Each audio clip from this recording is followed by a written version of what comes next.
Hi friends, ఈ motor మనము ఎంతంటే 13 పైపుల కాడ మోటార్ ఆ బుష్లో ఉన్న క్లచ్ పెట్టి పోయి వైబ్రేషన్ ఇచ్చి నట్లు కూడా లేకుండా ఊడిపోయింది. అలా పడిపోయింది. ఓన్లీ తీగ మీద ఆగింది అన్నట్టు. తీయతోని చూడండి, మనం మామూలుగా అందే వరకు ఆపి టార్చ్ లైట్ చూపిస్తున్నాం మీకు. 40 ఫీట్లలో ఉంది. ఆ లైట్ పెడితే చూడండి ఏ విధంగా తెల్లగా కనిపిస్తుందో. టారెట్ ఎక్స్పో మోటార్ చూడండి ఏ విధంగా కనిపిస్తుందో. లైట్ ఫోకస్తో అయితేనే కనిపిస్తుంది. కొంచెం లాంగ్ ఉంది కాబట్టి ఒక 40 ఫీట్లు 50 ఫీట్లు కాబట్టి కనిపిస్తుంది. నట్లు పోయినాయి.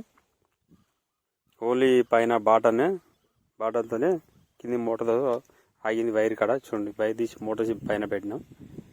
ఆ క్లచ్ వైరు దానికి చుట్టి లేపినాం, ఎందుకంటే లేవడానికి ఏం ఆధారం లేదు అక్కడ. ఆ వైర్తో తీసి పైన పెడుతున్నాం చూడండి.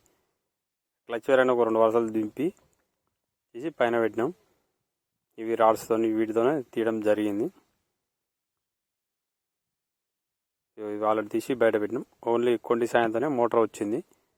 చూడండి ఫ్రెండ్, లైక్ చేయండి, షేర్ చేయండి, ఆదరించండి మా ఛానల్ను. Subscriber my YouTube channel. Thank you.